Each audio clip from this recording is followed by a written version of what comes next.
Shalom, Bapak Ibu Saudara-saudari terkasih dimanapun berada. Pada kesempatan ini, izinkan saya mewakili Majelis Jemaat dan juga seluruh rekan pendeta GKI Gejayan mengucapkan Sin Chun Kyong Hee Tiam Ho Tiam Su. Selamat tahun baru, masuk musim semi, tambah kebahagiaan, tambah umur panjang. Mengapa selamat tahun baru masuk musim semi? Karena Imlek atau Xinjia menjadi tanda berakhirnya musim dingin masuk ke musim semi yang ditandai dengan bermekarannya bunga Meihua. Xinjia biasanya menjadi saat yang dinantikan oleh setiap orang yang merayakannya. Karena Xinjia menjadi kesempatan untuk keluarga berkumpul bersama, untuk keluarga makan bersama, dan biasanya ada satu sesi yang paling dinantikan, yaitu sesi pembagian angpao yang biasanya ini ditunggu-tunggu oleh anak-anak atau cucu-cucu yang belum menikah. Tetapi bagaimana dengan Xinjia tahun ini? Walaupun tahun ini kita tidak bisa merayakan Imlek seperti layaknya tahun yang lalu, kita berkumpul bersama keluarga, menikmati makan malam bersama, tetapi tidak usah berkecil hati. Karena walaupun kita tidak dapat bertemu, kita tidak dapat bertatap muka, kita tidak dapat berkumpul bersama-sama, tetapi kita tetap masih bisa merayakan Xinjia dengan saling mendoakan. Orang tua mendoakan anak cucunya, anak cucu mendoakan orang tua. Kita bisa saling mendoakan keluarga yang jarang bertemu. Kita bisa saling mendoakan keluarga dan sesama yang saat ini sedang mengalami pergumulan. Kita bisa saling menguatkan satu dengan yang lainnya. Saudaraku, sekalipun kita belum tahu apa yang akan terjadi di depan sana, namun mari dengan penuh keyakinan, dengan iman di dalam Tuhan Yesus, kita sambut tahun yang baru ini dengan penuh syukur. Kita sambut tahun yang baru ini dengan optimis dan percaya bahwa tangan Tuhan senantiasa menjaga, melindungi, memelihara, dan memberkati setiap langkah kehidupan kita. Tuhan Yesus memberkati.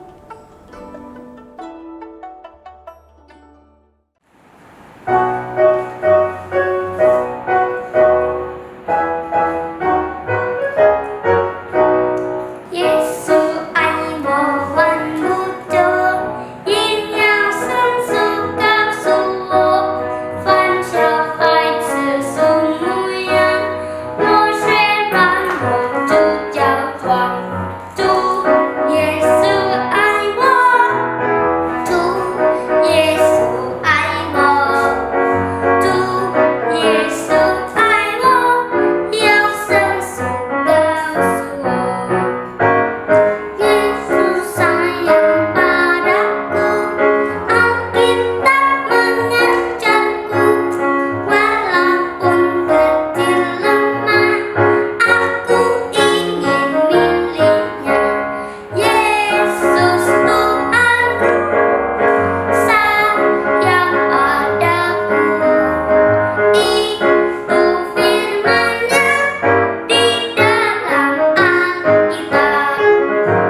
Hai teman-teman, namaku Koko. Aku punya seorang adik namanya Memei. Kemarin aku masih punya Engkong dan Popo. Tapi mereka sudah pergi ke surga karena COVID. Mama dan papaku juga kena COVID.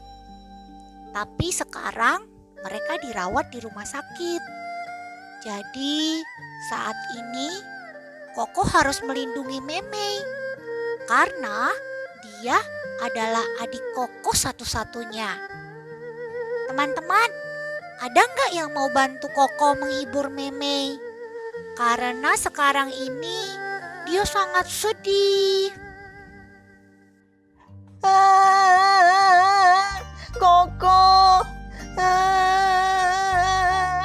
Koko, Koko, biasanya Imlek seperti ini kita semua kumpul. Ada mama, papa, engkong, juga Popo. Tapi sekarang Koko.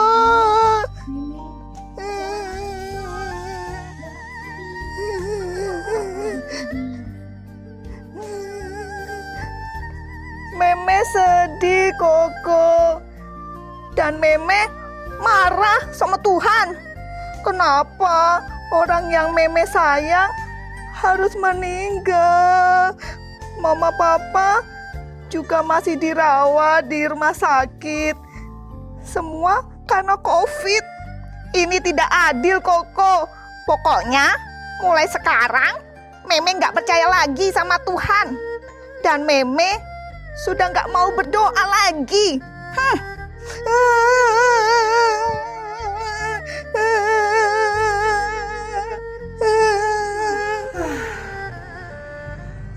Teman-teman, bagaimana ini?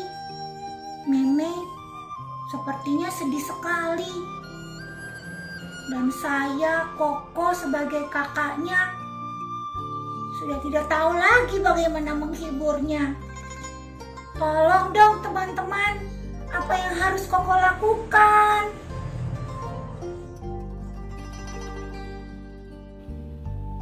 Hari ini kan Imlek, kasih angpau aja, pasti Meme suka. Gak boleh kasih angpau, percuma. Emang gue ada duit kok? Oke, tapi Koko bingung juga harus bagaimana. Dikasih ampau, gak boleh. Kalau jalan-jalan, ya pasti gak boleh juga, kan harus di rumah aja. Wah, susah ya menghibur adik sendiri.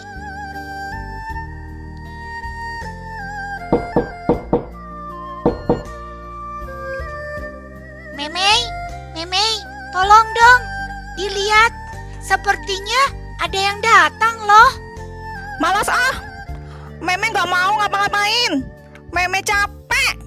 Koko aja yang buka pintu. Masih kesel ini.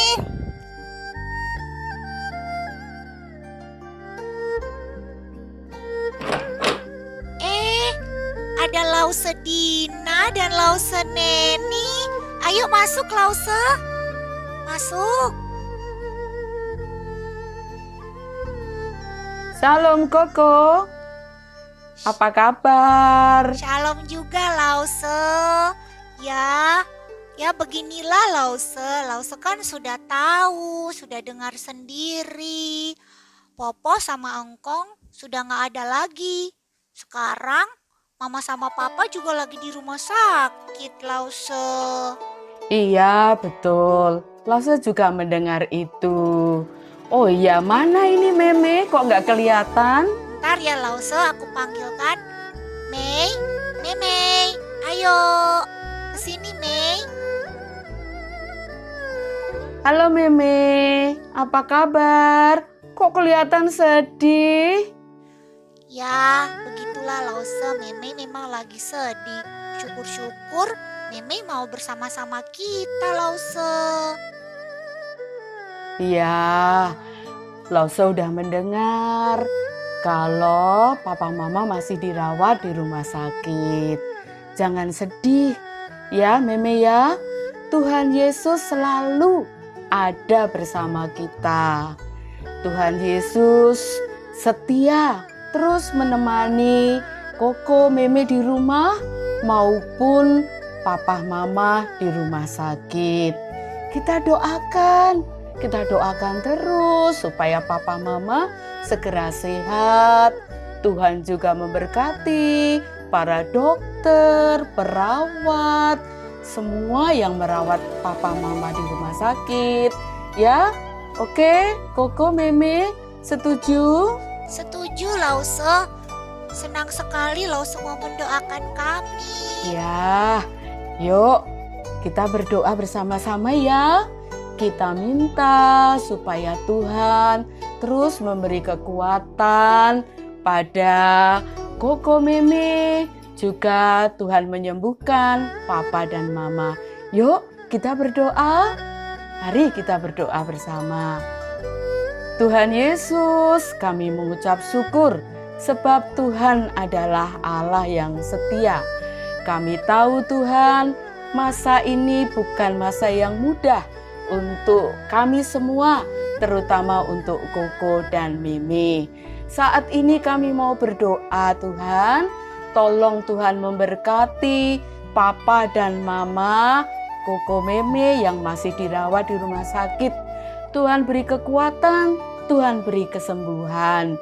Begitu juga semua dokter, para medis yang merawat, Tuhan memberi hikmat, memberi mereka kapasitas untuk merawat semua pasien COVID. Tuhan, ini doa kami memintanya dalam nama Tuhan Yesus. Amin. Wah, Syeshe Lause. Syeshe, terima kasih Lause. Ya, Tuhan berkati Koko dan Meme ya. Sukacita bersama Tuhan.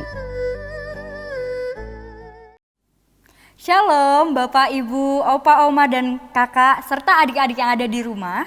Kita sungguh bersyukur hari ini kita bisa berkumpul, kita akan beribadah. Hari ini kita mau pujikan, kita mau bersatu hati memuji nama Tuhan dengan bernyanyi, dengan menari, dengan memuji nama Tuhan.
Mari bersama-sama kita memulai ibadah ini dengan pengakuan. Pertolongan kita adalah di dalam nama Tuhan yang menjadikan langit dan bumi, yang kasih setianya tetap untuk selama-lamanya, yang memelihara umat manusia di tengah pergumulan dan goncangan kehidupan.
kasih karunia dan damai sejahtera dari Allah Bapa kita dan dari Tuhan Yesus Kristus menyertai kita sekalian.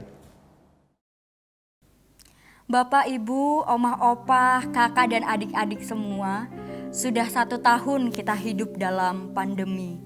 Mungkin kita sudah beribu-ribu kali mempertanyakan Tuhan tentang kapankah pandemi ini akan berakhir, atau apakah harapan hidup ini sebenarnya masih ada. Tapi disinilah kita terus diuji untuk tetap mencintai Tuhan. Karena mencintai bukanlah tentang memberikan yang terbaik dalam kelebihan, tetapi memberikan yang terbaik dalam kelemahan. Mari semuanya kita masuk ke dalam penyembahan yang lebih lagi.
Kita mau nyanyi sekali lagi, kita mau bilang, aku mau cinta Yesus selamanya.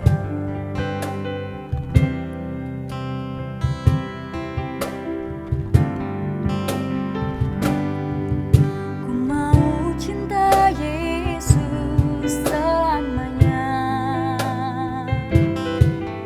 Ku mau cinta Yesus selamanya. Meskipun badai silih berganti dalam hidup.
Saya mau menyapa secara khusus untuk adik-adik yang ada di rumah yang hari ini beribadah bareng sama mama papahnya, mungkin sama oma opahnya di rumah. Halo, bagaimana kabarnya? Mungkin udah bosan di rumah, tapi gak apa-apa. Kita semua harus menjaga juga kesehatan kita dengan tetap di rumah, ibadah di rumah. Nah, kalau tadi kita sudah bicara soal bagaimana kita mencintai Yesus, kita juga harus percaya bahwa Yesus juga mencintai kita. Mari kita semua bernyanyi kali ini dengan lagu anak-anak. Kita mau bersatu hati, kita bernyanyi.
Mari kita bersatu di dalam doa. Ya Tuhan, Sang Sumber Kasih, melalui doa ini kami menyadari betul bahwa selama 1 minggu berlalu, kami banyak melakukan kesalahan-kesalahan yang mungkin kami sengaja maupun yang tidak kami sadari kami lakukan. Dengan menyadari itu, ya Tuhan, kami memohon ampun kepadamu. Kiranya Engkau dapat menyucikan kami kembali, mengampuni dosa-dosa kami sehingga kami juga mendapat pembaharuan untuk hidup lebih baik di hari-hari yang ke depan. Mampukanlah kami juga untuk terus-menerus menyadari apa yang kami lakukan sehingga kami tidak mengulangi apa yang telah kami lakukan. Ya Tuhan, Allah kami juga datang kepadamu untuk menyerahkan diri kami karena sebentar kami akan mendengarkan sebagian dari firman-Mu. Kiranya Engkau memberkati kami, mengurapi kami, agar kami memiliki hati yang betul-betul siap mendengarkan firman-Mu, merenungkannya, dan siap juga untuk melakukannya dalam kehidupan sehari-hari.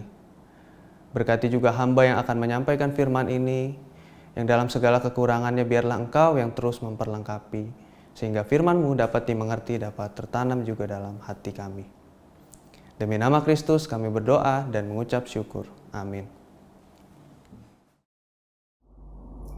Injil Markus pasal 9 ayat 2 sampai dengan 9. Injil Markus pasal 9 ayat 2 sampai dengan 9. 6 hari kemudian Yesus membawa Petrus, Yakobus dan Yohanes, dan bersama-sama dengan mereka ia naik ke sebuah gunung yang tinggi. Di situ mereka sendirian saja.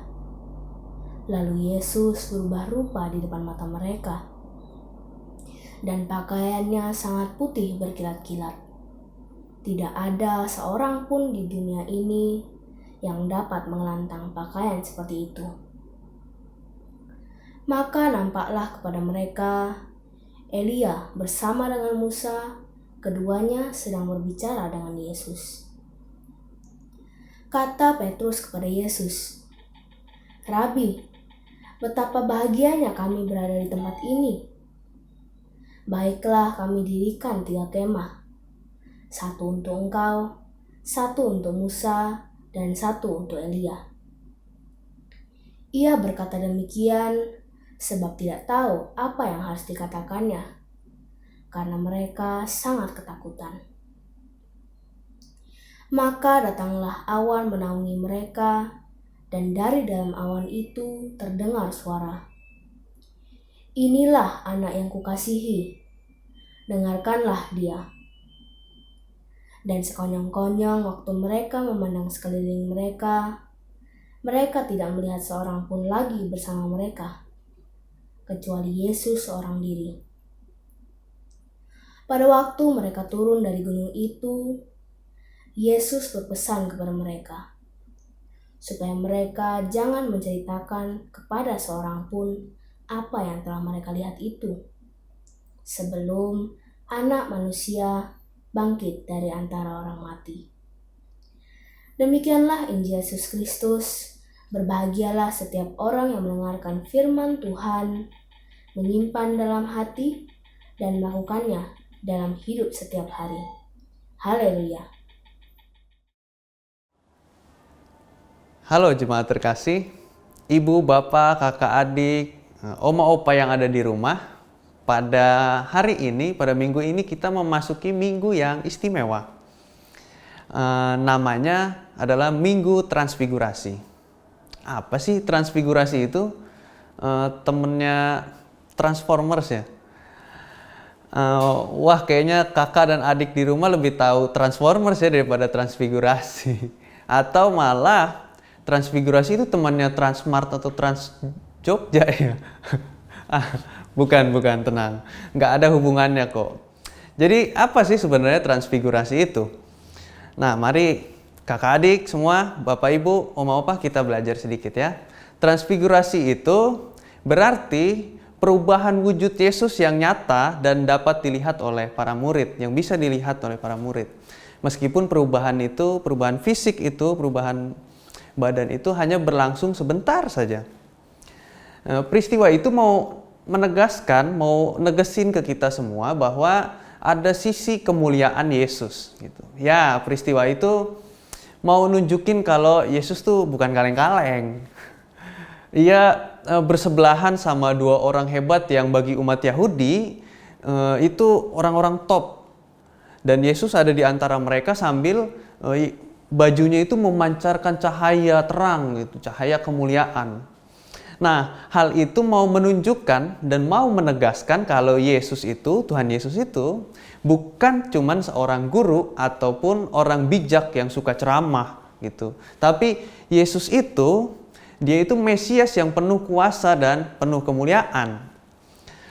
Nah, terlebih lagi kalau kita mengingat peristiwa transfigurasi ini terjadi di tengah pemberitaan Yesus tentang kesengsaraan yang bakal ia segera hadapi. Ini menjadi semacam pertanda gitu, sebuah pemantapan bahwa Yesus akan segera menjalankan tugas penyelamatan yang mulia itu, dan kemuliaan itu dia capai lewat jalan penderitaan dan kerendahan yang dia beritakan. Ya, tepat dengan menderita sengsara dan mati untuk menebus dosa manusia. Itulah kemuliaannya. Nah, yang unik dari perenungan ini adalah ketika kita melihat bagian firman Tuhan di Markus ini, lalu kita melihat respon dari atau balasan dari para murid-murid itu yang ada. Mereka itu seakan masih terjebak dalam konsep Mesias versi Yahudi, yaitu Mesias sebagai sosok yang hebat, yang membawa bangsa Israel pada pembebasan dan kesejahteraan hidup aja. Hal itu bisa kita lihat dari Petrus nih yang spontan gitu. Petrus spontan hendak mendirikan tenda yang seakan menyetujui kalau konsep Mesias Yahudi yang penuh kehebatan dan keagungan itu, sehingga perlu untuk ditanggap gitu. Yesus dan Musa dan Elianya itu perlu ditanggap di tenda-tenda itu.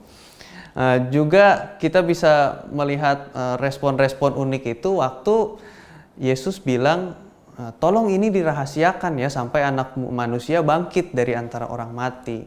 Tapi di ayat ke-11 kita bisa lihat kalau murid-murid itu malah bergosip, malah gibah, malah mempersoalkan tentang apa yang dimaksud dari kebangkitan orang di antara orang mati gitu. Mereka masih bingung bertanya-tanya apa maksud dari bangkit di antara orang mati, dari antara orang mati. Hal itu kan menandakan kalau murid-murid itu tidak punya bayangan bahwa Yesus sebagai Mesias adalah orang yang akan menderita mati untuk menebus dosa manusia, yang kemuliaannya justru terletak pada jalan penderitaannya itu. Demikianlah kiranya peristiwa transfigurasi itu, peristiwa perubahan wujud Yesus tadi itu, hendak menekankan bahwa kemuliaan Yesus sebagai Kristus tidaklah terlepas dari kerendahan dan penderitaannya menyelamatkan manusia dari hukuman dosa. Jadi bukan semata-mata dengan iming-iming kesejahteraan atau kebebasan, tapi memang kemuliaannya itu ada pada penderitaannya, ada pada kerendahan hatinya, kerendahan dirinya untuk menyelamatkan manusia dari hukuman dosa. Nah, kesadaran akan keselamatan dan kuasa kabar baik itu nampaknya lebih bisa dipahami oleh Paulus ketimbang murid-murid yang baru saja saya jelaskan gitu. Dan Paulus itu bisa kita lihat keyakinannya yang begitu kuat, nggak kayak murid-murid itu, yang tertulis dalam surat-suratnya ke Korintus salah satunya. Ia tengah berada dalam posisi yang tertekan, berada dalam pengalaman-pengalaman dan ancaman-ancaman sebagai pemberita Injil ya. Diancam untuk dibunuh, diusir, untuk dikucilkan. Tapi justru dengan tegar si Paulus ini, Bapak Paulus ini, dia yakin menghadapi itu semua. Ia yang menyadari dan mengimani peristiwa kematian dan kebangkitan sebagai peristiwa kemuliaan itu, berusaha buat betul-betul menghayati bahwa berharga sekali peristiwa penyelamatan dari Allah itu. Berharga sekali peristiwa kematian Yesus, pengorbanan Yesus itu yang akhirnya menghasilkan kemuliaan itu. Dan akhirnya begitu berharganya pengorbanan Allah itu membuat dia menjadi semangat akhirnya untuk memberitakan Injil meskipun berada dalam tekanan-tekanan itu. Dia nggak dipercaya sama orang-orang di Korintus, tapi dengan keyakinannya, dengan ketekunannya dia terus menulis pesan-pesan, pengajaran-pengajaran kepada orang-orang di Korintus. Meskipun diancam, dia terus memberitakan Injil dan menghadapi tugas pemberitaan Injil itu dengan strong. Nah, kalau begitu, coba mari kita semua merenungkan bersama-sama. Sadarkah kita bahwa selama ini kita juga punya potensi untuk terjebak pada perspektif seperti murid-murid tadi, yang masih terbayang-bayang Yesus itu atau Allah itu hanya sekedar mulia-mulianya saja. Yesus itu, Allah itu hanya sekedar yang agung-agungnya saja, yang enak-enaknya saja gitu. Seringkali kita sangat rawan untuk berpikir seperti itu, atau bahkan mungkin kita sudah melakukannya. Seringkali memang kemuliaan Allah menyilaukan mata kita, membuat kita berpikir seolah Allah itu yang mulia-mulianya saja itu tadi, yang hebat-hebatnya aja, bahkan yang menyenangkan-menyenangkannya aja, kemahakuasaannya sebagainya. Tapi sadarkah kita kalau kemuliaannya itu justru terletak pada penderitaan dan kerendahannya itu? Justru kerendahan hati Yesus untuk menempuh jalan penderitaanlah yang akhirnya membawa kemuliaan itu. Jadi paradoks. Kemuliaan itu justru ada di tengah-tengah penderitaan Yesus, karena dari penderitaan itu kemuliaan itu menjadi nyata. Ia menolak jalan penuh kemewahan. Yesus itu tidak menempuh jalan yang mewah dan menjadi pribadi yang diktator misalnya, atau menjadi pribadi yang bosi, mengatur-atur bangsa Israel supaya terbebas dari penjajahan. Melainkan Yesus menjadi pribadi yang hidup bersahaja serta sederhana, bahkan hingga rela menderita, disiksa, dan mati untuk manusia. Jalan seperti itulah yang Yesus tempuh, yang akhirnya membuat kemuliaannya nyata dan menginspirasi itu tadi Paulus untuk terus hidup dan berjuang memberitakan Injil. Nah, di masa pandemi ini kita mengalami masa-masa yang sulit ya. Ibu bapak, oma opa mungkin lebih paham betapa sulitnya itu, karena teman-teman, adik-adik, kakak-kakak yang ada di rumah mungkin sibuk memikirkan sekolah online dan lain sebagainya, tapi orang tua memikirkan keuangan dan lain sebagainya. Nah, di tengah-tengah masa pandemi ini yang sulit ini, kita diperhadapkan dengan kehidupan yang akhirnya semuanya serba dibatasi, serba terbatas gitu. Dan dalam kehidupan bergereja itu menjadi salah satu contohnya. Kita diperhadapkan dengan kenyataan hidup bergereja yang sangat dibatasi. Perayaan hari gerejawi kayak Natal kemarin atau Paskah yang mungkin nanti akan kita segera sambut menjadi tidak semegah biasanya. Bahkan ada di antara kita yang harus merayakan hari-hari besar itu dengan amat sederhana gitu, seperti di rumah. Kita harus ibadah di rumah karena nggak boleh ke gereja. Dan ada juga yang terpisah dari keluarganya atau komunitas yang kita rindukan akibat pandemi ini karena merantau gitu. Di tengah itu semua, marilah kita mengingat dan menghayati bahwa memang kemuliaan Kristus pun terletak pada penderitaan dan kerendahannya, bukan dalam kemegahan dan kemewahan semata. Dan jika kita masih sibuk mencari kemewahan, kita sibuk mencari kemegahan, apalagi di tengah kondisi, di tengah konteks hidup yang seperti ini, jangan-jangan kita masih terjebak pada iman yang dangkal, yang tidak peduli bahwa kemuliaan Allah justru ditempuh dengan cara yang penuh kerendahan. Inilah momen kita untuk menghayati bahwa terkadang menjadi sederhana merupakan jalan yang perlu ditempuh untuk dapat benar-benar merasakan kemuliaan Allah itu sendiri. Juga di tengah masalah ekonomi ya, di tengah masalah ekonomi yang ada yang menghantam kita semua, tentu rasanya membuat kita merasa sangat sulit untuk survive. Tidak mudah rasanya ketika mama papa itu harus memikirkan, harus membayar ini itu, sementara keuangannya itu sangat terbatas pemasukannya. Namun dalam kondisi seperti itu, apakah kita cukup mengingat bahwa Allah tidaklah semata-mata soal kemuliaan, keagungan atau kemewahan saja? Apakah kita hanya memandang Tuhan seperti murid-murid, sehingga kita ketika berada di dalam masa-masa yang sulit, kita menjadi merasa ditinggalkan, kita merasa akhirnya tidak diberkati. Padahal ya Allah sendiri pun melalui masa-masa sulit itu dalam prosesnya mengorbankan diri untuk menebus dosa manusia. Dan dengan terus tegar, dengan terus berupaya kreatif dan tidak menyerah, pantang menyerah, Paulus terus berjuang memberikan penjelasan-penjelasan kepada jemaat di Korintus tentang kebenaran firman Tuhan itu.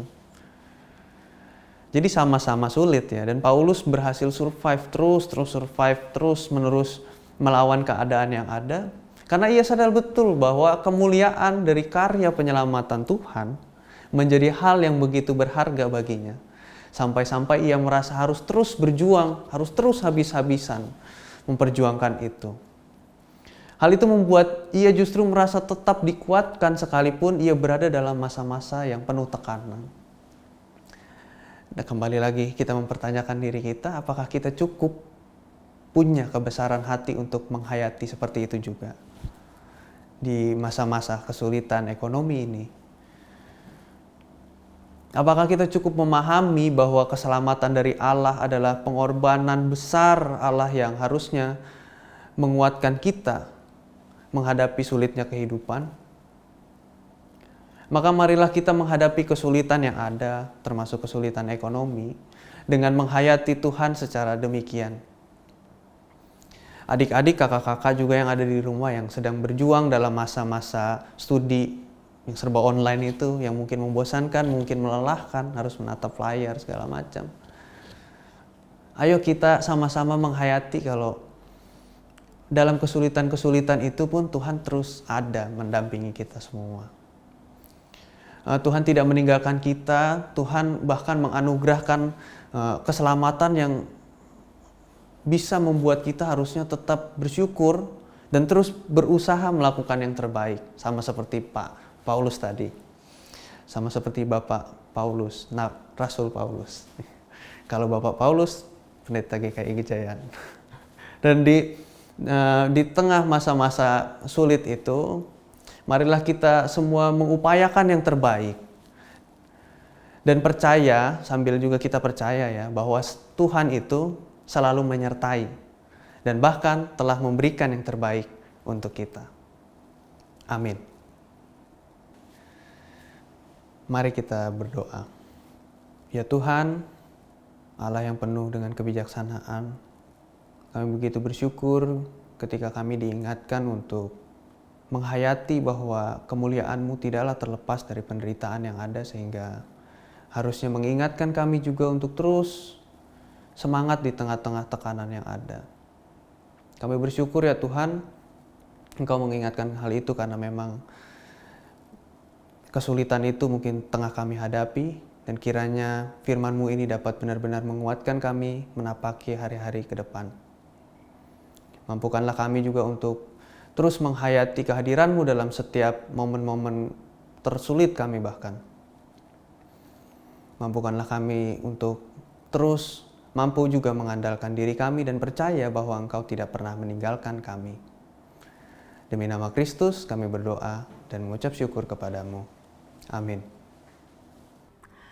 Jemaat yang terkasih, mari kita kembali mengikrarkan pengakuan iman rasuli kita dengan memujikan dari Kidung Jemaat 280, Aku Percaya.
Jemaat sekalian, mari kita bersatu di dalam doa syafaat kita. Ya Tuhan, Sang Sumber Kehidupan, pada kesempatan ini kami hendak menyampaikan doa syafaat kami, karena kami mengingat ada banyak saudara-saudara kami, orang-orang terkasih kami yang sedang mengalami bencana.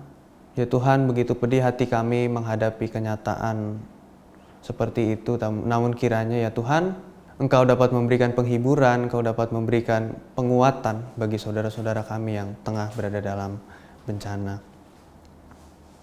Mampukanlah kami juga menjadi orang-orang yang menghibur, yang membantu saudara-saudara kami itu agar terus dapat merasakan sukacita dan kasih setiamu melalui kami. Kami juga teringat ya Tuhan untuk adik-adik, untuk kakak-kakak, untuk teman-teman, rekan-rekan keluarga yang sedang berada dalam masa pendidikan yang harus ditempuh dengan pendidikan online. Dalam kepenatan, dalam kebosanan, kiranya Engkau terus memberkati mereka semua ya Tuhan, agar terus dapat mengupayakan yang terbaik bagi pendidikannya, juga bagi masa depannya, sehingga yang diusahakan dapat menghasilkan juga hasil-hasil yang terbaik bagi dirinya sendiri.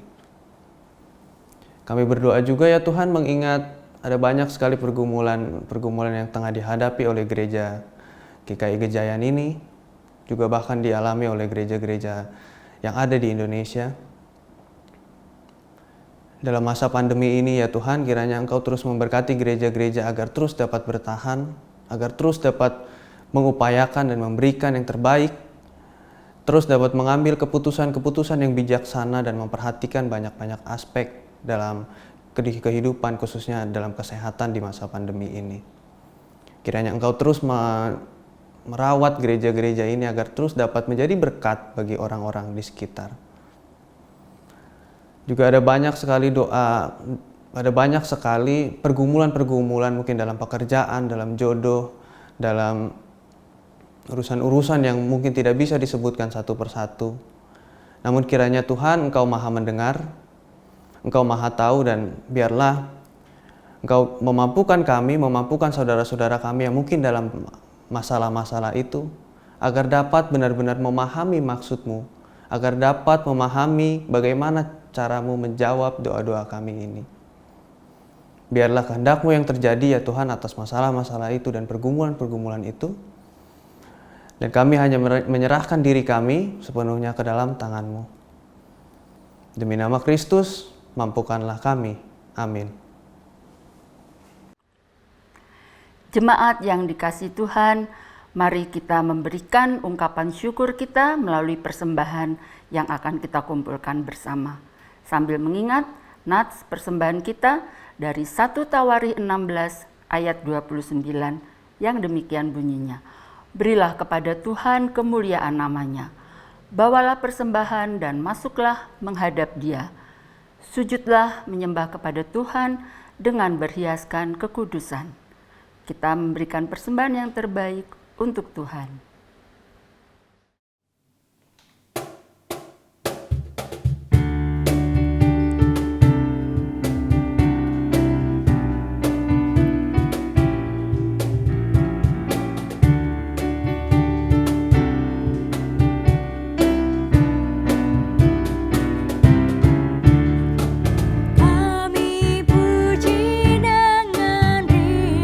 Di Kau Allah yang besar.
Jemaat yang terkasih, mari kita berdoa untuk persembahan kita.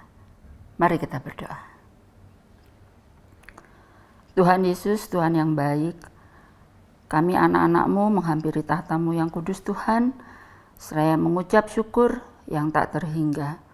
Kasih dan penyertaan Tuhan tidak pernah berkesudahan di dalam hidup dan kehidupan kami. Tuhan, ketika kami masih dalam suasana pandemi COVID-19 ini Tuhan, begitu banyak kesulitan, kekhawatiran yang kami rasakan.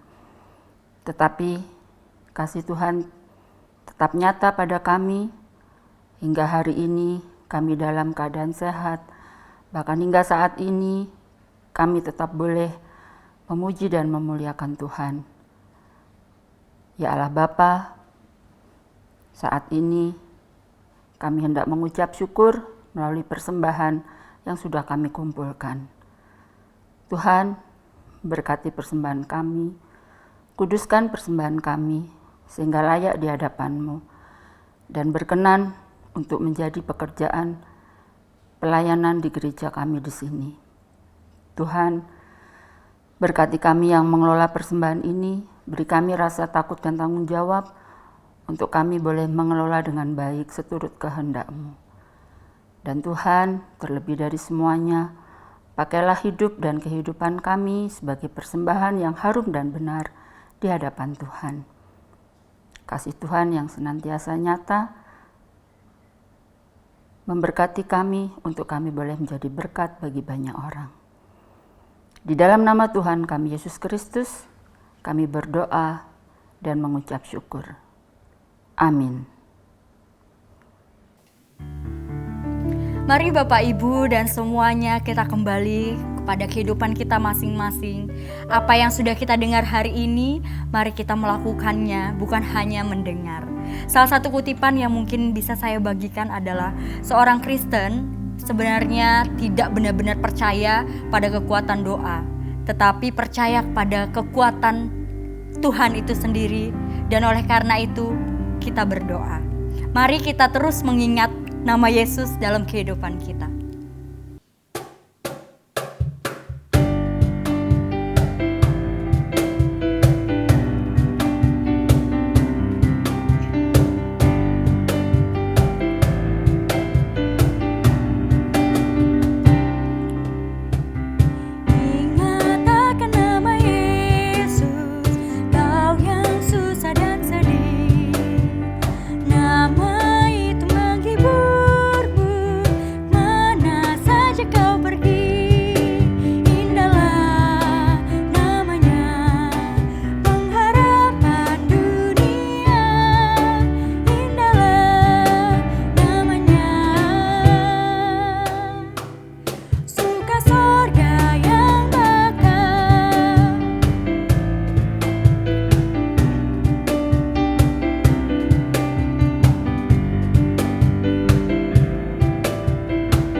Jemaat terkasih, bersama Tuhan, mari kita kembali ke dalam kehidupan kita untuk menjadi terang dan garam dunia.